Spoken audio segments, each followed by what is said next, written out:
Hi everyone, and welcome back to the series that we're doing following the call. It's on the Sermon on the Mount, and the last couple sessions we've been going through the Lord's Prayer. So right now we're focusing on chapter 38, which explores the line here, "But deliver us from the evil one." And that's from Matthew chapter 6, verse 13. So we have a couple different contributors, and it definitely flows from last week where we talked about temptation, because evil and temptation are pretty synonymous.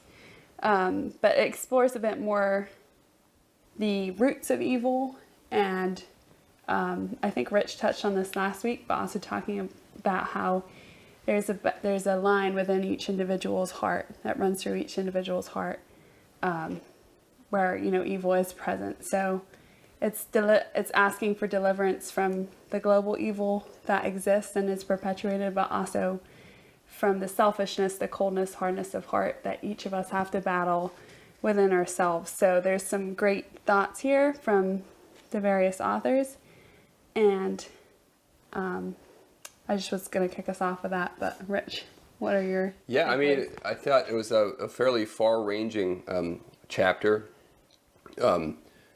As Doreen said, from individual propensity to evil acts.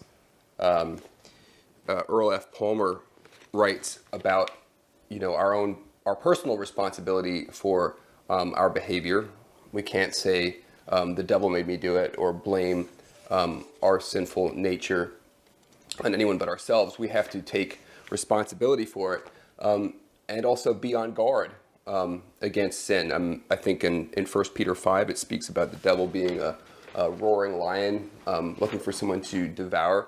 And, if something's looking to devour you, you need to be, prepared for that, prepared to protect yourself, and prepared to master whatever challenges are coming your way. I'm reminded of the story of Cain and Abel once again. Where God says to Cain, sin desires you. It's crouching at the door. It's hungry for you, right? But we can master it. And that's really our responsibility. Really, sin depends on us. The devil depends on us to do things. He's actually powerless.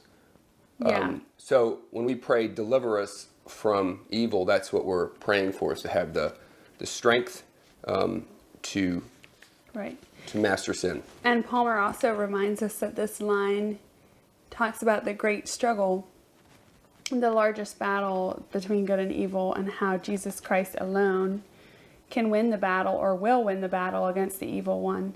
He says here, the cross and the empty grave are the battlefields of that greater warfare. His victory fulfills this prayer. Therefore, our strength in the face of evil is the knowledge that Jesus Christ has the upper hand in that great struggle. And that is also just an amazing and encouraging thought, that Jesus can and will deliver us from evil. And I think that's really important, because often, whether it's personal sin or personal evil that we're battling in ourselves, or in the greater context of the world, the evil and war, what's going on currently, it's really depressing. And to say deliver us from evil means that we can and we will be delivered from evil. So I thought that was a really encouraging thing to kind of think about when speaking out the Lord's Prayer, that that's always possible. And once again, I was also thinking how it's plural, deliver us, not me or individuals, but us. And there's something really powerful about that as well, that the whole world will be one. Yeah, Romano Guardini talks about the evil chain through history. Wars don't just come out of nowhere. Evil actions don't just come out of nowhere. They are a result of evil happening throughout history.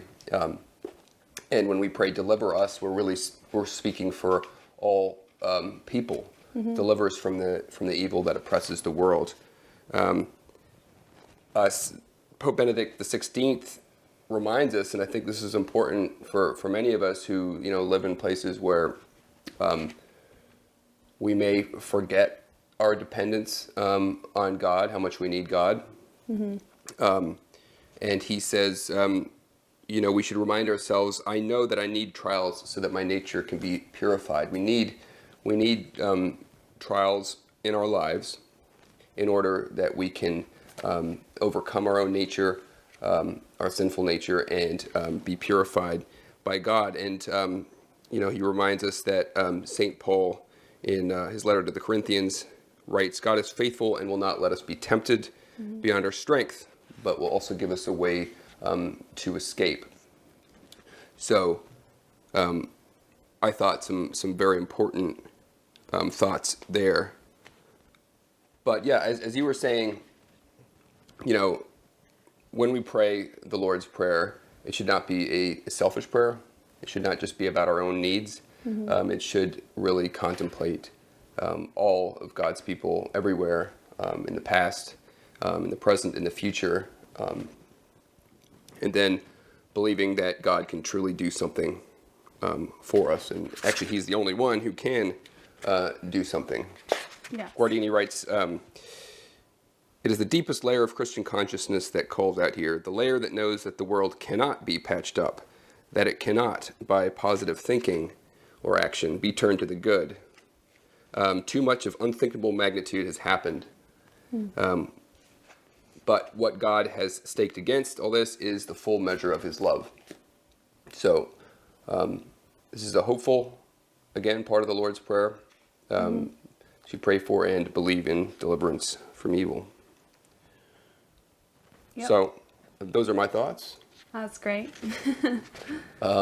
Always interested in your thoughts, and wish you a good week.